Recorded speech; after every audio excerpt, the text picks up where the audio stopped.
Hey guys, how's it going? Kelsi, Steele, Scott, Stewart here from USLHQ in beautiful Tampa, Florida. Listen, it's been over 2 months since the USL Championship Final, and since then we've crowned new title winners and we've had a ton of movement across the league, probably more than ever before. So Scott and I thought, how better to get this season going than laying out our top 5 signings, some few buzzworthy moments, and we're going to lay out some guys who still have the opportunity to be picked up. So we both laid out our top 5. They aren't the same. We've talked about this prior, but Scott, I'm going to let you kind of kick it off here. Who is your number 5 signing this offseason? First off, it's good to be back. It's good to be back. It's been a long time. Happy to have this platform again to talk nothing but the best USL Championship. And so, on that note, top 5 acquisitions in the offseason. I'm starting with Jimmy Ockford.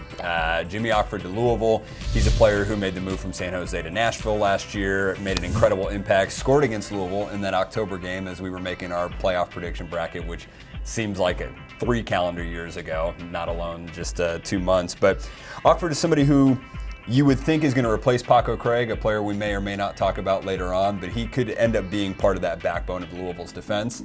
When you look at Louisville last year, I think they had a lot of attacking pieces and they just relied on the consistency across their back four.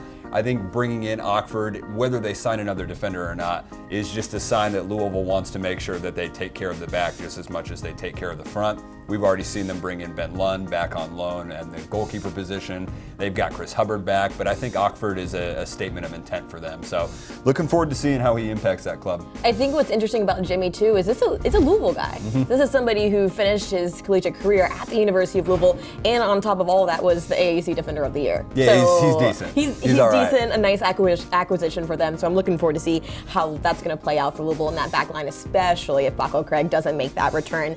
Number 5 for me, I'm going with Kalen Ryden over to New Mexico United. This is a guy who's coming off of a USL Championship Final trophy. He's a champion now. He knows what that feels like. I think he's going to come in to New Mexico, a club that really kind of needs, I think, that next step in that back line, somebody to fill a few holes there. I think Kalen's going to do that. And when you look at New Mexico as a club and what the culture is over there, I think Kalen fits right on into it. I think he's going to make a lot of sense, and ultimately I think he's going to be looked to as a leader with this club, which is something to be said. In New Mexico is all about like commitment, right? You got to be committed to everything. This is the man who signed his contract on his wedding night. I don't think you can get more committed than tying the knot both literally to your wife and also to your future club. I think that's a fantastic Yeah, what a move. gem of a person to his wife also to let that happen on his wedding night. Yeah, I'm sure there were some discussions that may or not have taken place before that. But yeah, shout out Kalen on making that big move. I think he's going to be an interesting acquisition in that black and yellow. I think they're really excited to have him here, and I'm interested to see how he's going to fit within that back line. It's going to be interesting there with Justin Schmidt and what they have going on, but I think it was necessary for New Mexico to have a big guy bring in on that back line. I think Kalen's might be the key that they're looking for. 100%. Number 4. Number 4, I got to provide a little context on this one. Okay. It's not Indy 11's Carl Hayworth, who I really wanted to add to this list, but instead I'm going with maybe the only other person who I would put in the list of best set piece deliverers, Tampa Bay Rowdies' Lewis Hilton, who made the move from St. Louis FC. The guy plays a peach of a pass in every situation, but especially in dead ball opportunities. With a couple of the Rowdies' other acquisitions on top of who they're bringing back from last year, I think he's going to be an incredible asset for them. And I mean, obviously his set piece production is impressive, but it's also just who he is on the field. I think you're talking about another proven leader, somebody who gave it all for St. Louis the last couple of years, and someone who wants to make sure that he takes that next step, both for himself, but also for the club. St. Louis could have made the playoffs last year, kind of teetered. The Rowdies, I think their season ended not the way that they thought it would or wanted it to. Or many people thought it would. Exactly. So I think Lewis is part of a project for Neil Collins and a project that is very promising and is only going to be bolstered by the fact that that man can just provide a lot in a lot of different scenarios. Hey, listen, there's no question here that Tampa Bay Rowdies, it's going to be a club that we are going to be talking about a lot this season. I mean, might as well just get used to it now. They've brought in so many people this offseason, so many just big-time guys that I think are going to bring this puzzle together for Neil Collins' side. What's interesting to me is how he's going to fit in with like Johnson, Leo Fernandez. Is he going to play more of a 6? What his shape is going to look like there? Because right now you're looking at a Rowdy side that they have a lot of guys who can score. And I think Lewis fits well, but I'm interested to see kind of what role he plays in that midfield. 100%, because there's no Kwadwo Poku. But Lewis Hilton also isn't Poku, you know? So it's going to, I'm with you. I think it's going to be intriguing to see sort of how Neil plays that system, whether Neil goes 4 at the back, 3 at the back, and how that affects Hilton's role. But I think no matter what, this kid is going to bring, got your back, Lewis. I think no matter what, this guy is going to bring something to the Rowdies. Absolutely, and kind of sticking with that number 4 narrative as well, I have to go with Carl Hayward, the guy that you just mentioned, over to Indy. It was funny when you and I were talking about this earlier, because it was almost like we forgot for a second that this even happened, because it was so early in the offseason. I think it was like early December or something like that that Carl came in, and right away we're like, this is a heck of a signing for Indy. Indy's putting together a lot of pieces as well. I think it's another Eastern Conference team that we're going to be talking a lot about, but I think Carl, you got another set piece guy there, much like Lewis in that sense. But you've also got a veteran guy. Like you have somebody who's going to bring what you need on the field and off of it, which I think is huge for this Indy side. Somebody who's really going to be in that leadership role. I am interested to see how he fits with a lot of these pieces in the midfield. We're talking about Drew Connor, Matt Watson, Kenny Walker, Tyler Pasher. Now you have Nick Moon. You've got a lot of guys in there, a lot of really talented guys. I think you could possibly work. I think you might have a lot of guys coming in and, you know, the 75th and bringing that extra, you know, pop there at the end that you might need. But this is a guy in Carl Hayward that can do a little bit of everything. And he's somebody that might bring a fan base with him from the Canadian side as well. So I think that he is going to bring something really, really special to this Indy side, and it might be that ticket there in the midfield that they were looking for. Plus maybe the 2 best like tag team dead ball deliverers with him and Ioze on the other side. I mean, that's a dangerous tandem. I'm with you. Absolutely, yeah, I think that's going to be looking good. Number 3. Number 3. This one was very easy for me because I think it's just a giant acquisition for any club. So Nicholas Murray back in early December wrote like a top 10 free agents list, and naturally almost all of those players are off the board because Nicholas is really good at what he does. Number 1 on that list, who has landed in Miami with Miami FC, is Romario Williams, an incredibly talented forward, someone who we've seen time and time again. He's just got a knack for goal scoring. He's in the right places at the right time. He makes extremely intelligent runs, and I think he's just going to offer Miami something that obviously we haven't seen. Welcome to the league, Miami FC, but just something that I think is going to be difficult for teams to line up against, and even more difficult for them to actually stop once they see him on the field. So I'm excited for his impact. I think he's going to be one of the top scorers in our league, and probably one of the better number 9s throughout the season as a whole. The dude can score goals. Yes. We're talking 25 in his 2 years, I believe, with Charleston. A lot of experience under his belt. I mean, I think he is going to really, really take hold of this attack in Miami. They're putting together a lot of really good pieces over there, a really nice roster they're forming. I think Romario is that guy that you're going to want to lead that. And talk about making a splash coming into the league. You know, you know, make that announcement, and then not too long later announce that Romario is your guy. That's a no-brainer. Yeah, I think it says something about it, too, that Miami made Romario their marquee signing, if you will. I mean, they led off with, hey, we're here, and now we mean business, and here's Romario Williams, who clearly lines up with their ambition. So really excited for them. I can't wait for that first game. That's going to be a good one, especially my number 3. We're going to go out west because we spent way too much time in the Eastern Conference right now. I want to talk a little bit about Joe Greenspan and that pickup from Landon Donovan, Warren Smith's team over there in San Diego. I think this is a massive signing, one that might have not gotten enough buzz. I mean, I think that this is, you have to look at Joey Greenspan and what he's done in this league thus far. On top of who he is as a character, I mean, this is a top class guy. He's going to be who you need on that back line. He's, you know, massive. He's 6'6" on that back line. He's really going to be the anchor of that defense. We're talking about our 2019 defensive, you know, player of the year. We're talking about somebody who is going to lead a back line with Emre Clementa. I think that he fits really naturally there. And oh yeah, he's got that military background. So having that base there, I think it just, they signed him and I'm like, well, this just makes complete sense. And I think after the year that he had in Pittsburgh, where he, you know, just absolutely dominant, was such a key part of that team, I think it makes sense. You know, I think that he was somebody that was on Landon Donovan's radar. He was somebody that, you know, Landon knew right away he wanted to have as one of his first signings. And I think that, you know, it's I'm really, really intrigued to see what he does over on the Western Conference. Yeah, it's an incredible acquisition. I mean, not that we would have ever questioned any of Greenspan's talents last year, but now you just look at, again, just to build on your point, the roster that San Diego is putting together is incredibly impressive. You expect them to be contenders from the second they step out on the field. Please don't let us down now that we've said that. But I think Joe's going to be a huge piece of that. He's just somebody who's got it all as a defender. Somebody who you can rely on week in, week out. That's huge. It's always exciting too to see somebody kind of coming into a new side as well. You know, you have experienced guys, veteran guys coming into a club that's brand spanking new. And so I'm kind of excited to see how he takes that opportunity and how he kind of works into that dynamic there. But enough about Joe.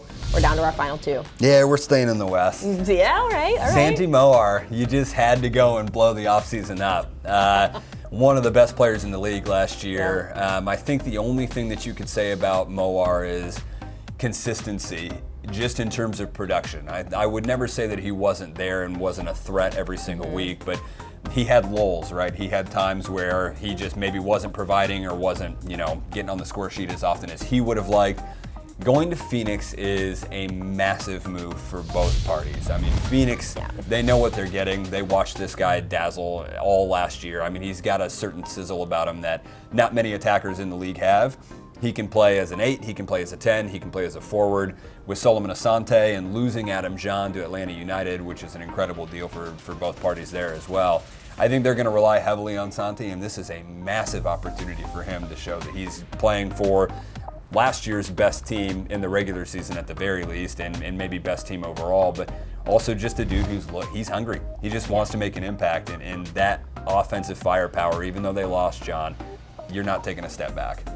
I will say, and this might ruffle some feathers across the league, but if you would have asked me about this signing a month ago, let alone the day it happened, I would have told you I had a lot of concerns.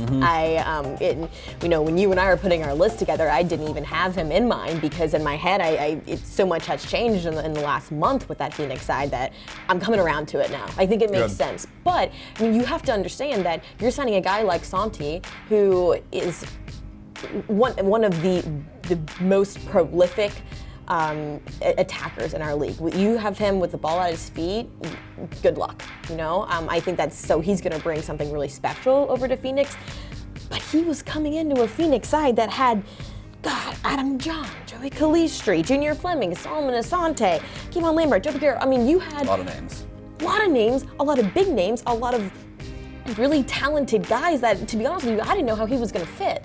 Now, we've seen a lot of these names come out. Adam John's, moving on. We've got a few pieces kind of working its way around. Now I'm on board with it, but now it's kind of leaving me as, how are you going to play Santi in this role? Because this is also someone who's played a lot of different roles in the teams that he's played in the USL Championship. I think this is somebody that you can easily see as a winger, somebody that you can easily see in, maybe the 11 side. Where do you see him falling with Phoenix? I mean, I think the big thing, right, is Adam John and Solomon Asante worked so well last year because it was one big and one small. It's how it was. They would get it up to John, he would knock it down, set up Solo, or Solo could find space out wide and then cross in and find John. You might get that replacement with Rufus Dadashov, the player they brought in from the third division of German soccer, but I don't know. I think if I had to look at the way the Phoenix roster is currently assembled, which we assume it may even change given John's departure, the way they're currently assembled, I think you're looking at like a hybrid winger, almost like an inside forward, someone who will start out wide and go inside depending on where Solo is. I think Rick has a lot of questions to answer ahead of their preseason, but that's why they're one of the teams I can't wait to see take the field in early February, just because it's like, you guys have a lot of talent, and I don't think anyone would ever question that. Now the question becomes, where do you do? And what do you do with all that? We have many examples in this league of a team being stacked with talent and it just not working out. We'll leave names out of the equation here and clubs out of the equation, but we've seen it not work. So I'm all aboard. Show me, Phoenix. I mean, they've proved time and time again they're not going anywhere. This club is going to stay, and I think their transactions this offseason is proving that. I'm excited to see how it unfolds. A lot of questions. My number 2. this guy just completely threw my list. I wanted to throw it away after this because I'm like, I can't make this top 5 without having him in here now. Evan Louro just completely wrecked my list. So not only is he, I think, the biggest acquisition for the Tampa Bay Rowdies this offseason, but this is somebody that is proven to be successful in this league. I think that, you know, he's going to come into the Rowdies, and you have him and you have Force on the back line. I mean, you're automatically forming something really, really tough in the back. Yeah. And then on top of that, you've got that attacking prowess in the front. I feel like that was the last piece that they needed. You know, somebody to come in and replace what they had with McCarthy, which, you know, he was fantastic and obviously had a little bit of struggles with injuries throughout the season here and there. But I mean, and not only I think did they replace McCarthy, I think they might have done one better. Yeah. Wow, that's high praise. Louro is so impressive to me. I think he uses his feet so well. I think he is a leader out of the back. And I think if you're the Tampa Bay Rowdies and you're Neil Collins, you're freaking pumped. And you know, if you're not in the city and pumped to see the puzzle and everything that Neil Collins is putting together, and then they drop Evan Louro on you, oh wait, we're not done. It's just, I think this is an incredible acquisition, and I think it's the last thing that they needed to make a serious run this year. And a dude who's just like super familiar with the Eastern Conference. Yeah, I mean, he's played every single one of these teams that they're going to face this year. I would trade New York weather for Tampa Bay weather, absolutely. I think he's probably fine with that as well. Yeah, I think that's fair. I think if you're Macklin Robinson, you might be a little upset that they brought in somebody, but it's not like you could sit there and assume that the starting job was ever yours, especially losing somebody with the quality of McCarthy. So I'm right there with you. I think Louro's big. It definitely threw us for a loop just with the timing of all of it, but yeah makes sense. We had to re-look at a few, There's some reconsiderations here and there. A few things on our end, but a lot to be said about his move here and how that's going to shape. But I'll tell you what, when I was putting together his highlight reel yesterday, I was like, Evan Louro is going to make a splash down here in the Bay, and it's going to be an exciting time for the Eastern Conference, I think, this season. Absolutely. Speaking of, we've got one left. Number one. Who tops your list? The bow that I wrapped this entire thing with is Nico Brett, moving from Pittsburgh to Birmingham. Interesting. I also put Nico Brett as my number one. Okay. Yeah. Which Why? means, like, obviously, one, we spend a lot of time together because we're the same person at number one. And two, leave that off. Does this mean that this was just that big of an acquisition for Birmingham? I mean, it's just one of those things. We watched Nico absolutely light it up last year. Yeah. I mean, this was a dude who scored 4 goals in their first playoff game against the team that he now just joined, which I'm sure there won't be any bad blood, but I'm sure if I watched somebody score 4 goals on my team in the playoffs, I'd probably go after that guy in the offseason. It's my favorite signing of the offseason. Yeah. I think Nico Brett fits into Birmingham. I think that he's got a lot of really great guys around him with Mikey Lopez, Chandler Hoffman. The idea of Chandler Hoffman getting himself going and having somebody like Nico Brett right in that attack with him, love that. I mean, you add in, you know, Mikey Lopez and Brian Wright as well. Yeah. I mean, that's you're looking at a dangerous little unit there. But I mean, you have to really have, like, look at what Nico Brett has produced in the last 2 years in this league. We're talking 17 goals, 5 assists in 2019 for Pittsburgh. You want to talk about 2018 as well, 15 goals, 8 assists. So, you know, not only does he do a fantastic job at finding the back of the net, makes a massive impact in your offensive scheme. I mean, this is somebody that, you know, if he might not score on a given day, he's probably going to be a part of setting something up. And that's the guy that you want. And I think Birmingham needed that in their midfield as well. I think he is a massive piece coming into that side. He's just so creative, and I think it'll be just as much a testament to Birmingham's signings as it will the hole that it leaves in Pittsburgh. I think the Riverhounds have a massive task in trying to replace a player like him. They just don't come around very often, and when you got somebody with the explosiveness that Nico has, again, his creative element, just his overall flair and knack for goal, I mean, you're talking about somebody who is going to hopefully light up Birmingham soccer, and we may see even more irons made this year. There you go, our top 5 lists, both of them ending with Nico Brett. So sorry, Nico, for putting the pressure on you in Birmingham this season, but it's a fantastic pickup and one I think is going to work out really well. Now, we may have had our top 5 lists, but there are a few that Scott and I just couldn't quite put on that top 5, but doesn't mean that it's not worth talking about. So there's a difference here. You've got the top 5 best acquisitions, best signings of the offseason, but you've also got the top 5 buzzworthy ones. You know, there's just some names that we just can't quite leave out of the conversation. Scott, I'm going to let you handle your first 5. And there are only 5 here. Yeah. So, which was even a list that was difficult for us to narrow down in itself. Because again, and I feel like we just got to reiterate it doesn't mean that these players won't be impactful. At all. I think we anticipate all 5 of these being incredibly impactful. They're just also some of the biggest names to float around, and it starts for me with Corbin Bone making the move from FC Cincinnati to Louisville City. I think that you look at Louisville and just all the talent they have up front. You've got Luke Spencer, Magnus Rasmussen, Brian Ownby, Antoine Hopino, and now you add someone like Corbin Bone with not just his quality, but also his professionalism. I mean, this Louisville side may be one of the more veteran sides in the league right now, but that doesn't take anything away from their ability to produce on the field. If I'm the Eastern Conference, I am genuinely worried about potentially landing in Louisville for a 4th straight year. I love that. It was on my list as well, but do you think Louisville's too crowded? Does Corbin come in and make things more difficult for Hackworth's side? I think he gives John Hackworth a selection headache, absolutely, every single week, but I think that's also the beauty of it, right? I mean, this is a team that was so hampered by injuries last year that I don't blame Hackworth and company in the slightest for loading up maybe too much. And I think that if your biggest problem is, wow, I don't know who to pick this week, that's an okay problem for a coach to have. Every coach would love to have that problem. So I'm looking forward to seeing Corbin's impact. I think he's somebody who can still offer a lot to that side, and just seeing the reaction to Cincinnati, or from Cincinnati fans rather, to Corbin and watching him go. He's going to be a player who's clearly missed and made a community impact as well. So excited for him.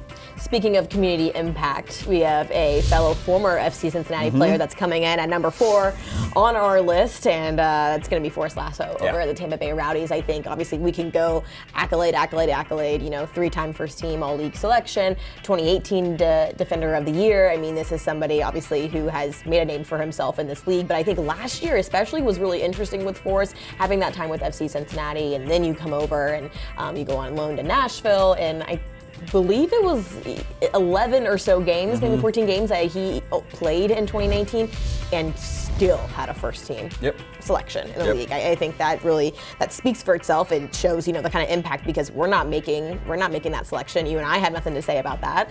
So it shows the kind of impact that he's having with the media and across the league and everything like that. I don't know how you create a buzzworthy list and don't have him on there, because accolades and everything aside, this is somebody who's well liked in the league, somebody who is really active on social, and somebody who's obviously very, very well liked by the fan base. So I think he'll move over into that Rowdies fan base, and they'll love him and they have so much high praise for him. But on top of all of that, there's somebody that also was given the captain's armband in August of 2019 with a few months left to play in the season. So I think that also shows the kind of leadership and mentality that he's going to bring into the locker room. It's just he's a proven leader. He's someone who you would expect to start every single game too, which is massive for them. Someone had to replace Pape Diakite, who also, accolades aside, was an incredible defender last year. But I think the Rowdies got the right guy. Time will tell, certainly. I'm moving on to Lebo Maloto with Tulsa, who was also a standout player. I think we gave Nashville a little bit of love here. I didn't, unknowingly so. Unknowingly so, but Lebo's an incredible player. I think he'll join Bradley Bourgeois out there and just having an impact on a team who is basically starting from scratch. I mean, you look at Tulsa, their refreshed logo, they want to basically approach this year entirely different than they did last year, and I respect them for it. With as many moving pieces as they have, I think there's something to be said. Not that continuity was going to be their answer. Tulsa, again, near the bottom of the Western Conference last year, but there's a team chemistry element to this, and I think bringing in players who are unselfish and who just want to be out there, like Lebo Maloto, is going to be a massive assist for them. So it may take them a little while to get gelled. It may take them a little while to get going, start picking up points consistently, but I think come even as early as April, May, you're going to see Lebo Maloto being one of the more impactful players in his side, whether he does it on a national stage, whether he blows up and everybody's paying attention to him or not. I think, again, you're just looking at somebody who is going to make the difference for Tulsa every single week that he possibly can. A lot of moving parts in Tulsa right now. I think that it's very obvious what this ownership's trying to do, and the front office, all of these pieces aside, Bradley Bourgeois coming in as well. I think Lebo Maloto is a fantastic signing for them. I think he's somebody who's going to really lead the charge for them there in the midfield, but I also think he's somebody who brings the kind of character that you want within your team. I think that's somebody you're going to see very active in the community. He's somebody who really does well with the fan bases and really just wants to give back. So I think it's kind of twofold there with him. Absolutely. So, and he's comfortable. This is sort of an underrated element of this too. He's really comfortable with the front office. I mean, James Cannon making the move from Nashville over. They took a lot of Nashville SC staff from last year over to Tulsa. That is going to help players settle immediately. And now you're talking about a unique environment in which somebody can make an impact on the field, but immediately get that fan base and sort of revitalize what Tulsa has wanted to be for a long time, but finally have the opportunity to be in 2020. It's awesome. We head over to our second one on the list, and I got to go back over to my friends over in San Diego because Emra Clementa, I think, is a fantastic signing for them. A lot to be said about this guy. You know, this is somebody who has had a lot of success in this league. We're talking about somebody who's already won a championship final. He knows that feeling. He knows what it's like to raise a trophy. I mean, I think he's going to bring something to a team that's never had the chance to win it because they haven't existed, but he brings this aura and this experience and all of these attributes to a club that I think was looking for something like that. You know, I think you have him alongside Joe Greenspan, and you're like, oh man, that's a back line if I've ever seen one. It's a group. I think on top of all of that, you have somebody who was raised in California. You know, so you've got a little bit of that Cali mentality and that home feel, and I think that is something that's going to be really important for San Diego and a new club as well to have that in there. But I mean, I think this guy is going to be that leader. I would not be surprised in a month or two if we see him with the armband. Yeah, that makes sense to me. And somebody familiar with the West. And the West. You look at the familiarity with the player pool, I think is just as important as anything. But again, I don't want to harp on it too much since they haven't kicked a ball officially yet, but that San Diego side has a lot of potential. It'd be exciting to see what's going to happen here come March. 100%. Number one. Also a recent acquisition, but somebody who I'm really looking forward to just watching light up the field all year. Hopefully at least. Vincent Bezecourt making the move from New York to Miami FC. Miami perhaps staying relatively quiet when it comes to like blowing all of these signings out of the water. I think they made a big deal about Romario. They signed Lance Rosaboom today, who I think is going to be an impactful player as well. But what Bezecourt brings to the field is just consistency. I mean, the guy can provide a lot going forward. Again, you talk about somebody who can play in a couple of different areas on the field, but more important than anything is just the fact that he's going to be reliable. He's going to be somebody who, he's young, he's hungry, he's got plenty in his legs left, and I think playing in that Miami Heat, they're going to have a lot of advantages when it comes to bringing people down to Ricardo Silva Stadium and just looking to be sort of the newcomers, the new faces on the scene, but not just like, oh, hey, hi, nice to meet you. It's also like, hi, we're going to take 3 points from you and we're going to keep him here. So I think Vincent's got a lot of opportunity to make an impact there, and now it's just, let's see that team hit the field. I think I'm ready for that one. I love that note about him too. He's so consistent. He's so reliable. That cannot be overstated enough, in my opinion. And on top of all of that, he's bringing some MLS experience. He's bringing, much like Romario there up top. I think that it's gonna be interesting to see those two guys work together because they're very different players, but sometimes that's what makes it work. Yeah, so absolutely. Looking forward to seeing what Miami's one of the third team now that we've repeated twice. So I think that makes sense. Buzzworthy top 5, a few teams now that we're starting to see a pattern with. A lot of teams that are they did their job this offseason. Yeah, 100%. But the job isn't done yet. So there are a few names across this league that have not landed on a USL Championship side yet, or a USL League One side for that matter. And I cannot end this session without talking a little bit about some of these guys who need to find a home and who should find a home, and some clubs who should be looking directly at them. So I'm going to let you start it off, Scott. Well, it's crazy because we're sitting here in late January. Most teams' preseasons have either begun this week or will begin next week. So a lot of rosters may be close to set, but I don't think there's a shortage of talent still out there. I think you've got to start with Sebastian Velasquez, who went back to Colombia. A lot of family in that area and him trying to take care of some family side of things as well, but also to try and get on with the Colombian First Division side. Didn't pan out for him, and he made that announcement earlier this week on social that he was looking for a club. He said the same thing that we just did. A lot of rosters may be set, but you talk about a player who made a difference in a short time in El Paso.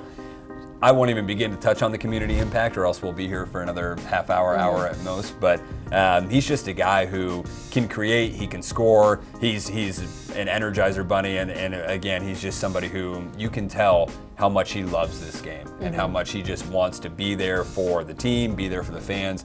he's sort of your holistic championship free agent right now. And I think he's going to be the first name that a lot of people are looking at if they need a boost in attack, where they're like, if we could get him for the right price, then let's see this guy out late on. He'll be a spark wherever he goes, and I think that's one thing you can count on with Sebastian. That is, without a doubt, what he's going to bring. We can't possibly have a free agent list without talking about Conrad Plua. Yeah.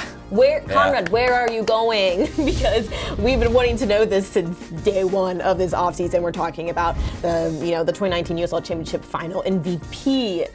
We're talking about he's a title winner now. I mean, he was a massive part of the Monarchs run in the playoffs. Especially as a defender, one of the top goal scorers on that team as a defender in that playoff run. I think this is somebody that will make a massive difference on that back line. I just want to know so badly where he is gonna head. Obviously, he's Polish, so you have the international side of things as well.